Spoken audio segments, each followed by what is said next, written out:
나온 찬양에 감사합니다. 사람은 참 고집스러운 존재입니다. 여러분들도 고집 때문에 아마 다투신 적이 많이 있으실 겁니다. 누구나 다 조금씩은 잘못이 있을 텐데도 불구하고 싸울 때는 그저 상대방의 잘못만 찾아내서 이야기하는 게 사람이란 존재입니다. 아마 다투고 돌아서서 오랜 시간이 지나도 난 잘못한 거 없어 라고 지금까지도 생각하시는 분들이 아마 있으실 겁니다. 모든 일들이 지나고 나면 참 별거 아닌데 그때 그 시절에 그때 그 상황에 내가 왜 그렇게 고집스러웠을까? 내가 왜 그렇게 우겼을까? 왜 다른 사람 말을 한 번이라도 좀 귀 기울여 듣지 않았을까? 이런 후회들을 누구나 한 번쯤은, 한 번이 아니라 여러 번 경험하게 되는 것을 봅니다. 그런데 그렇게 서로의 고집 때문에 다투거나 싸우면 어떤 생각이 드십니까? 그때의 그 싸웠을 때, 내 고집을 부렸을 때 그 감정을 떠올려 보시면 어떠십니까? 만약에 지금이라면, 지금의 나라면 그때 그 상황을 똑같이 맞이했을 때 화내지 않고 성질 내지 않고 우기지도 않고 유연하게 그 상황을 잘 대처할 수 있었을까요? 내 고집스러움이 아니라 조금 더 그때보다 성숙한 지금의 모습이라면 그때 그 상황을 지혜롭게 잘 무마시킬 수 있었을까요? 여기에서 사람이란 존재의 진짜 연약함이 나타납니다. 세월이 흘러도 시간이 지나도 사람이 정말 변하지 않는 존재라는 겁니다. 너무너무 변하지 않고 조그만 변화도 아주 오랜 시간을 필요로 합니다. 그래서 정말 하나님의 은혜가 아니면 죄에서 건짐받을 수 없는 존재가 바로 우리들인 것입니다. 이렇게까지 무지하고 연약하고 또 그렇게 고집스러운 존재이기 때문에 예수님의 십자가가 아니었다면 절대로 구원받을 만한 영혼이 있을 수가 없다는 것입니다. 우리가 이 사실만이라도 좀 제대로 알고 있다면, 나는 너무나 연약해서 하나님 앞에 온전치 못한데 하나님이 먼저 나를 사랑하셔서 내가 생명을 얻었다면, 우리가 그 사실 한 가지만 좀 제대로 붙잡고 있다면 주님이 우리에게 말씀하실 때만이라도, 내가 다른 사람 앞에서는 좀 고집스럽고 우악스럽고 그 모든 것들 내 것을 꺾지 못한다 할지라도 주님이 말씀하실 때만이라도 내 고집과 무지함과 연약함을 좀 내려놓을 수만 있다면 얼마나 좋겠습니까? 주님께서 날 살려주셨으니 주님의 음성만이라도 우리가 잘 듣는다면 우리가 생명의 그 탄탄대로의 길을 걸을 수 있지 않겠습니까? 그런데 그 주님 앞에서조차도 우리는 우리의 고집스러움과 이 무지함을 내려놓지 못합니다. 오늘 본문이 바로 그러한 인간의 연약함을 여실히 드러내주고 있습니다. 우선 첫 번째로 오늘 말씀을 보면 이제 남유다는 완전히 멸망한 상태입니다. 예루살렘에 남아있는 백성들은 대부분의 사람들이 바벨론의 포로로 끌려갔습니다. 다니엘과 같이 총명한 자들, 높은 귀족들, 배운 자들, 기술자들은 이미 다 끌려갔고 남아있는 백성은 이제 어린 아이들, 여인들, 천민들만 남아있습니다. 바벨론이 이 남아있는 자들을 다스릴 총독으로 그다랴를 세웠고 또 바벨론 군사 조금을 남겨둔 것 외에는 이제는 남유다에 아무것도 남은 게 없습니다. 하나님이 말씀하신 대로 예루살렘은 정말 폐허가 되었고 예루살렘 성전도 무너졌습니다. 사람들이 지금 살고 있긴 하지만 그야말로 무법지대입니다. 왕이 없습니다. 백성을 지켜줄 사람이 없습니다. 아무런 보호도 받지 못하고 총독은 세워졌지만 아무런 힘도 없는 사람입니다. 그나마 총독 그다랴 주변에 많은 사람들이 모여서 우리가 이 무너진 나라를 다시 재건해보자 라고도 했지만 그마저도 이 이스마엘이라는 사람의 반역 때문에 총독 그다랴가 죽임을 당하게 됩니다. 그나마 남았던 희망마저도 완전히 사라진 상태가 지금 남유다의 모습입니다. 그리고 이제 남은 지도자는 요하난, 그리고 그와 함께 남은 소수의 사람들에 불과합니다. 오늘 말씀 1절에서 7절은 이 남아있는 소수의 사람들이 예레미야를 찾아와서 기도를 부탁하는 장면입니다. 우리를 위하여 기도하여 주소서, 우리의 갈 바를 알게 하여 주옵소서. 이제 의지할 것이 아무것도 없는 자들이 예레미야 앞에 나와서 오직 주의 말씀대로만 따르겠습니다. 순종하겠습니다. 우리에게 말씀하여 주십시오 라고 예레미야에게 나온 것입니다. 사실 예레미야는 이전부터 몇 번이고 계속해서 너희는 바벨론에게 항복하라 라고 말했습니다. 그런데 그 말씀에 순종하지 않았던 자들이 나라가 멸망한 뒤에, 그것도 바로 찾아온 것이 아니라 나라의 반역이 일어난 뒤에야, 그제서야 예레미야를 찾아가서 우리에게 말씀해 달라고 요청하는 것입니다. 이것이 얼마나 고집스럽고 연약한 인간의 모습입니까? 순종에도 때가 있는 법입니다. 순종에도 골든타임이 있습니다. 이것이 지나면 순종이 아무런 의미가 없어집니다. 순종을 미루다 이 골든타임을 놓치면 순종에서 받을 복을 걷어차는 것뿐만 아니라 그때 순종하지 못했던 일로 인하여서 그것이 내게 도리어 화가 되어 돌아오는 법입니다. 이 남아있는 이스라엘 백성들, 이제는 더 이상 기회가 없어야 마땅한 이 남아있는 백성들, 그렇지만 하나님께서는 인자와 자비로 이들에게 마지막 기회를 주셨습니다. 이미 골든타임을 다 놓쳐버리고 예루살렘이 불타고 성전이 무너지고 처참하게 이스라엘 사람들이 죽어나가고 잡혀가는 장면들을 다 보았지만 그들이 다시 한번 주님께로 나아와서 마지막 기회를 얻는 것입니다. 5절에 보면 그들이 예레미야에게 이르되 우리가 당신의 하나님 여호와께서 당신을 보내사 우리에게 이르시는 모든 말씀대로 행하리이다. 이제 여호와께서 하시는 말씀이라면 우리가 무슨 말씀이든지 행하겠습니다. 이 말씀만 보면 이 남아있는 백성들이 드디어 변화된 것 같습니다. 이대로만 하나님 말씀에 순종하면 그들이 지금 어려움 가운데 있지만 하나님께서 인도하여 주시는 그 길로 인해서 다시 생명을 얻을 길을 이제 이들이 얻었습니다. 순종하고 주님께서 예비하신 길만 걸으면 됩니다. 그런데 절망적이게도 그들은 그 상황에서 또 불순종합니다. 인간의 고집과 이 연약함의 끝이 어디일까요? 오늘 말씀을 통해 그 두 가지로 이야기를 나누고자 합니다. 먼저 첫 번째는 인간의 무지함입니다. 이 무지함이 얼마나 더한지 정말 처참한 인생이라고밖에 볼 수 없는 것이 바로 인간입니다. 어떻습니까, 여러분? 항상 뒤늦게 깨닫는 존재가 인간입니다. 그나마 뒤늦게라도 깨달으면 좋겠는데 그마저도 잘 못하는 것이 우리 인간입니다. 이스라엘에 남아있는 소수의 백성들은 남유다가 멸망한 순간에도 자신들의 잘못을 깨닫지 못하고 있습니다.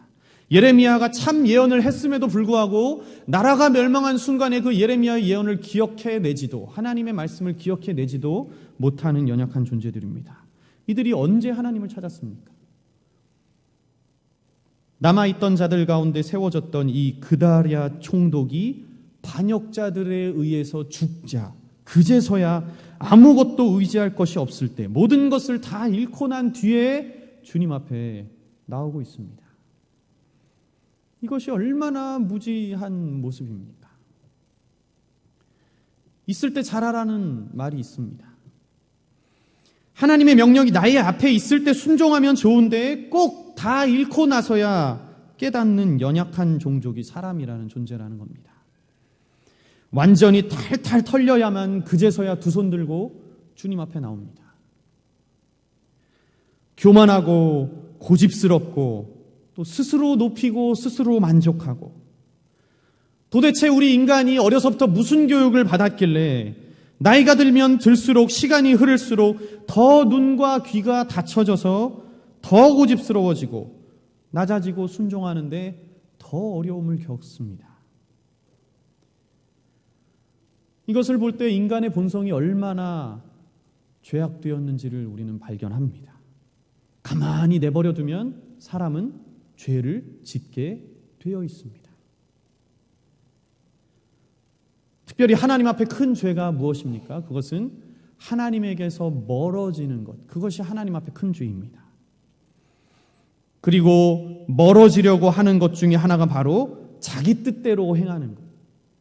하나님의 법과는 상관없이 자기 뜻대로 행하는 것이 곧 하나님과 멀어지려는 것이고, 그것이 하나님 앞에 큰 죄악이고 인간의 무지함입니다. 예루살렘이 무너진 뒤에 이 남아있는 소수의 백성들이 어떻게든 남아서 뭔가 해보려고 했습니다. 남은 자들과 남은 환경에서 희망을 보려고 했습니다. 그러나 결국 총독이 죽고 그 희망마저 사라지니까 그제서야 주님께로 나왔습니다.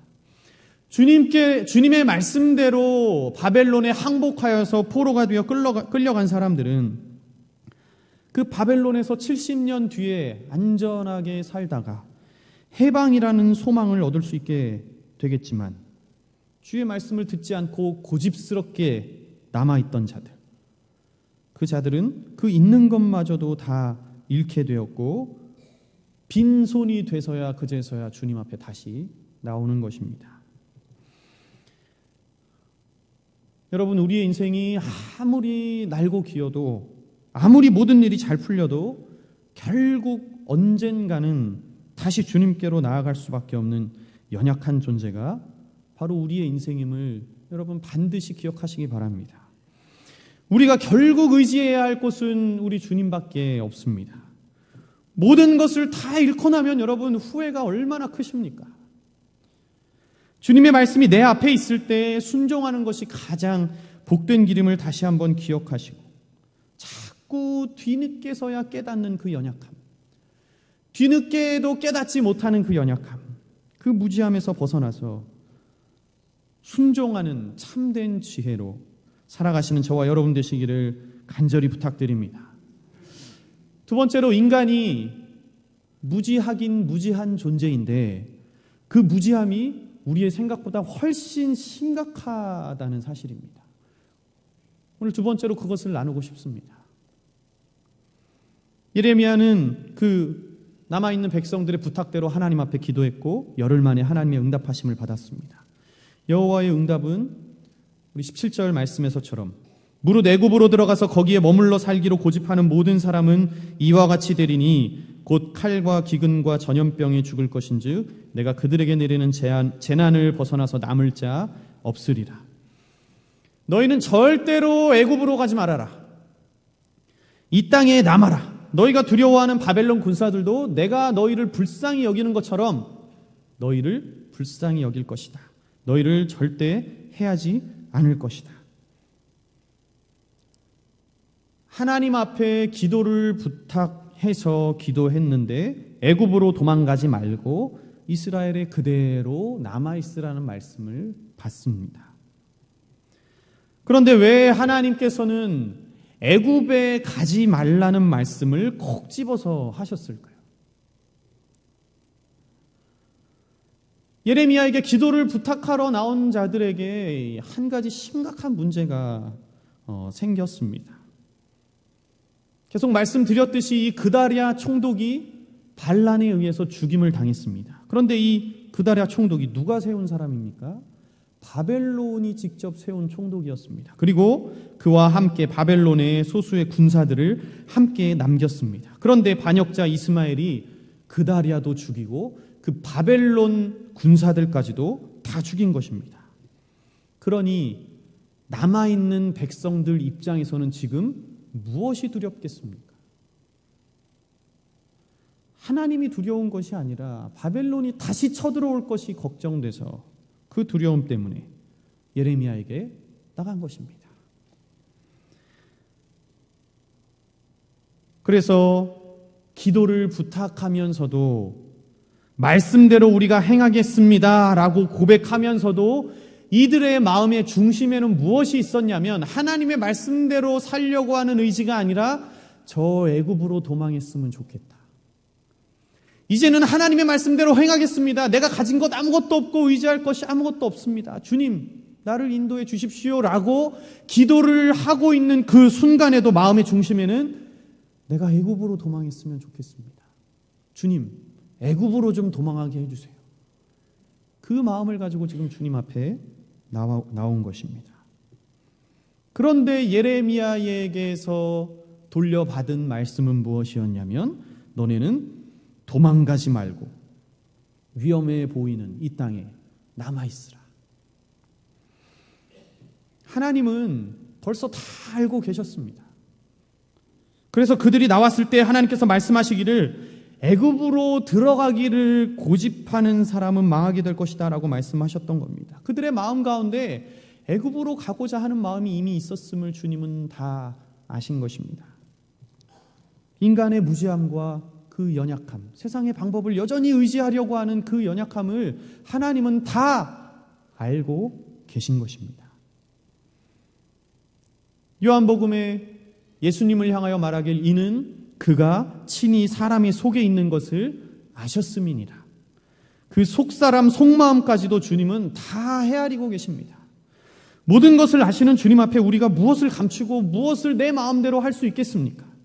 아무리 인간이 계획을 세우더라도 그 길을 인도하시는 이가 여호와이신데 우리가 아무리 묘수를 낸다 한들 어떻게 하나님의 뜻을 거스를 수 있고 그의 법에서 피할 수가 있겠습니까? 그런데도 결국 오늘 이야기는 어떻게 결론이 납니까? 아무것도 의지할 것 없어서 이제는 주님 앞에 돌아와 주의 말씀을 듣는가 싶더니 예레미야의 예언하는 하나님의 말씀을 듣자마자 예레미야를 오히려 겁박하면서 소리치면서 이건 하나님이 주신 예언이 아니다. 너가 우리 남은 자들을 마저 죽이려고 작정했구나. 그동안 너의 말을 듣지 않았다고 우리를 죽이려고 너가 작정했구나. 그렇게 소리치고 결국 자기 뜻대로 애굽으로 도망합니다. 다 잃고 의지할 것 없어서 여호와를 찾았으면서도 그 위기의 순간에 여전히 애굽이라는 사람의 방법을 의지하고 있었던 겁니다. 게다가 하나님의 명령 앞에서 예레미야를 겁박하기까지 하면서 큰 소리 치면서 돌아갑니다. 상황이 그렇게까지 힘들어졌음에도 아직도 내려놓지 못하고 아직도 고집스럽게 자기 뜻대로 하는 무지한 자들이 바로 인간입니다. 그것이 또 우리의 모습입니다. 이 인간의 무지함과 고집스러움이 얼마나 심각한 수준입니까? 이 정도면 거의 구제불능 수준입니다. 아무리 하나님께서 말씀하셔도 그 음성에 관심이 없고 귀를 기울일 생각이 없고 순종할 생각이 없습니다. 골든타임을 놓친 백성들에게, 이제는 죽을 날만 기약해야 하는 이 백성들에게 그래도 마지막 살아날 기회를 주셨는데 그것마저도 박차버리고 자기들 뜻대로 살아가는 인간에게 무슨 소망이 있겠습니까? 혹시 이 자리에 앉아 계신 여러분 중에도 이런 소망 없는 삶을 살고 계신 분은 계시지 않습니까? 여러분, 주님 앞에 나가신다고 다 소망이 있는 것이 아닙니다. 여러분, 주일을 지켜 이 시간에 예배한다고 다 소망이 있는 것이 아닙니다. 오늘 말씀에 의하면 어떻습니까? 주님 앞에 나가도 그 말씀에 순종할 생각이 없으면 저 소망 없는 자들과 똑같은 사람인 것입니다. 주의 말씀과 주의 법도가 내 마음에 있지 않고 여전히 내 마음 가운데 세상의 방법과 세상의 좋은 것과 내 욕심과 내 고집이 들어차 있다면 그게 바로 소망 없는 삶입니다. 아무리 내 소원과 내 소망을 하나님 앞에 구하고 그것을 간절히 하나님 앞에 구하며 기도하는 삶이라 할지라도 그 모든 것이 내 욕심에 불과하다면 소망 없는 자들과 다를 것 없는 인생이라는 것입니다. 주님의 말씀이 들려져도 주님의 말씀을 깨달아도 그 말씀보다 내 소원이 앞서 있으면 그게 무지함이고 고집스러움입니다. 다 내려놓고 오직 주님만 의지하시기를 예수님의 이름으로 간절히 부탁드립니다. 아직도 우리 마음 가운데에는 주님 외에 의지하는 것들이 너무너무 많습니다. 결국 그 모든 것들 때문에 우리 삶이 더 연약해지는 것입니다. 그리고 계속해서 불순종하는 삶으로 나가게 되고 영적으로 빈곤한 상태로 우리의 삶이 치닫게 되는 것입니다. 내려놓지 못하기 때문에 계속해서 붙잡고 있기 때문에 우리의 영혼이 더 피폐해지는 것입니다. 다 내려놓고 오직 주님 말씀 의지하시고 순종하시기를 간절히 부탁드립니다. 오늘 말씀을 정리하겠습니다.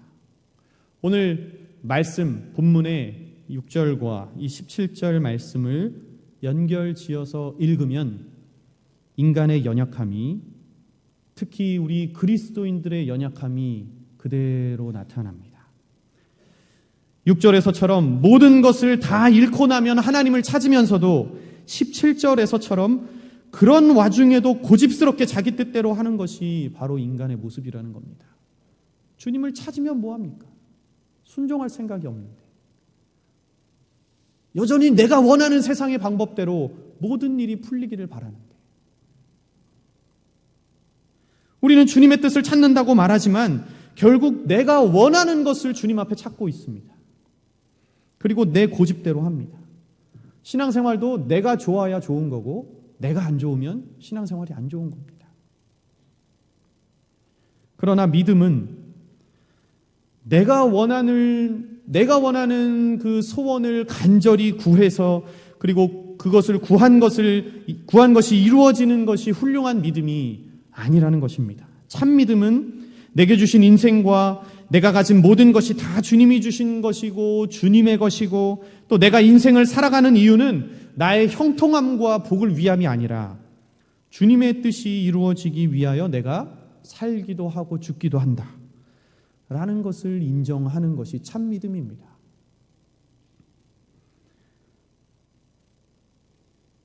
여러분, 많은 것들을 주님 앞에 구하고 계십니까?